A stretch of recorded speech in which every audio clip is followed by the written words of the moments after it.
Item ಯಾವುದೇ ಇರಲಿ try ಮಾಡಿ ಆಚಿ ಚಿಕನ್ ಮಸಾಲಾ. ಆಚಿ ಚಿಕನ್ ಮಸಾಲಾ. ಅಮೆರಿಕಾಗೆ ಷರತ್ತಿನ ಬೇಲಿ ಹಾಕಿದೆ ಇರಾನ್ ನಿಯೋಗ.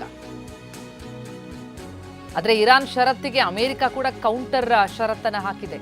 ಹಾರ್ಮುಜ್ ಟೋಲ್ ಸಂಗ್ರಹ ವಿಚಾರದಲ್ಲೇ ಕದನ ಆಗಿದ್ದು, ಶಿಪ್ಗಳಿಂದ ಟೋಲ್ ಸಂಗ್ರಹಿಸ್ತೀವಿ ಅಂತ ಇರಾನ್ ಹೇಳ್ತಾ ಇದೆ. ಆದರೆ ಅಮೆರಿಕ ಟೋಲ್ ಸಂಗ್ರಹಿಸೋ ಹಾಗಿಲ್ಲ ಅಂತ ಪಟ್ಟು ಹಿಡಿದಿದೆ. ಹಾರ್ಮುಜ್ ಶುಲ್ಕದ ಬಗ್ಗೆ ಈ ಫೈಟ್ ಮುಂದುವರಿತಾ ಇದೆ.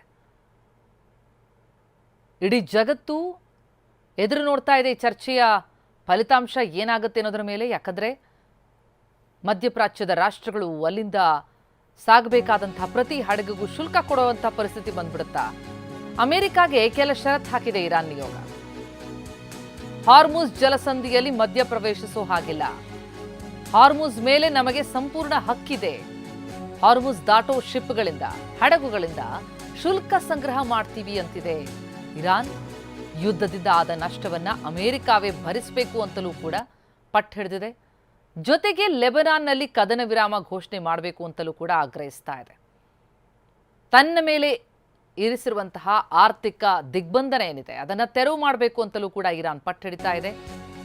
ಈ ಸಂಧಾನದಲ್ಲಿ ಲೆಬನಾನ್ ವಿಚಾರ ಕೂಡ ಸೇರಿಸಬೇಕು ಅನ್ನೋದು ಒತ್ತಡ. ಆದರೆ ಹಾರ್ಮುಜ್ ಓಪನ್ಗೆ ಟ್ರಂಪ್ ಬಿಗ್ ವಾರ್ನಿಂಗ್ ಕೊಟ್ಟಿದ್ದಾರೆ. ಈ ಮಾತುಕತೆ ವಿಫಲ ಆದರೆ ಭೀಕರ ದಾಳಿ ಮಾಡ್ತೀವಿ ಅಂತ ಎಚ್ಚರಿಸ್ತಾ ಇದ್ದಾರೆ ಟ್ರಂಪ್.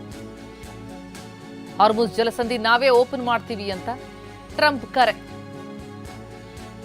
ಮಾತುಕತೆ ವಿಫಲ ಆದರೆ, ಸಂಧಾನಕ್ಕೆ ಇರಾನ್ ಒಪ್ಪದೇ ಇದ್ರೆ ಆಗ ದಾಳಿ ತೀವ್ರಗೊಳ್ಳುತ್ತೆ ಎನ್ನುವಂತಹ ಎಚ್ಚರಿಕೆ ಟ್ರಂಪ್ ಕಡೆಯಿಂದ. ಇರಾನ್ ಕೆಲವು ಪಟ್ಟು ಹಿಡಿತಾ ಇದೆ, ಷರತ್ತುಗಳನ್ನು ಹಾಕಿದೆ. ಅದಕ್ಕೆ ಪ್ರತಿಯಾಗಿ ಅಮೆರಿಕ ಕೂಡ ಷರತ್ತುಗಳನ್ನು ವಿಧಿಸಿದ್ದು. ಇದೆಲ್ಲದರ ನಡುವೆ ನೂರಾರು ಹಡಗುಗಳು ಜಲಸಂಧಿಯಲ್ಲಿ ಇನ್ನೂ ಕೂಡ ಸಿಲುಕೊಂಡಿವೆ. ಕದನ ವಿರಾಮ ಘೋಷಣೆಯಾಗಿದ್ರೂ ಕೂಡ ಹಾರ್ಮುಜ್ ಜಲಸಂಧಿ ಬಂದ್ ಆಗಿರೋದ್ರಿಂದ ತೈಲ ಅನಿಲ ಸಾಗಣೆ ಎಲ್ಲವೂ ಕೂಡ ಸ್ಥಗಿತ ಆಗಿದೆ. ಹಡಗುಗಳು ಹೆಚ್ಚಾಗಿ ಸ್ಥಗಿತ ಆಗಿಬಿಟ್ಟಿವೆ. ಯುದ್ಧಕ್ಕೂ ಮುನ್ನ ಪ್ರತಿದಿನ 100ಕ್ಕೂ ಹೆಚ್ಚು ಹಡಗುಗಳು ಸಂಚರಿಸ್ತಾ ಇದ್ವು. ವಿಶ್ವದ ತೈಲದ 20% ಇಲ್ಲಿಂದಲೇ ಸಾಗಾಟ ಆಗೋದು. ಹಾರ್ಮುಜ್ ಜಲಸಂಧಿಯನ್ನು ದಾಟಿ ಹೋಗಬೇಕಾಗತ್ತೆ. ನೂರಾರು ಹಡಗುಗಳು ಪ್ರತಿದಿನ ಸಾಗ್ತಾ ಇದ್ದಂಥದ್ದು. ಆದರೆ ಎಲ್ಲವೂ ಸ್ತಬ್ಧ ಆಗಿದೆ. ಹಾಗಾಗಿಯೇ ಈ ಅಮೆರಿಕ ಇರಾನ್ ಸಂಧಾನ ಸಭೆಯ ಮೇಲೆ ಎಲ್ಲರ ಚಿತ್ತ ನೆಟ್ಟಿರೋದು.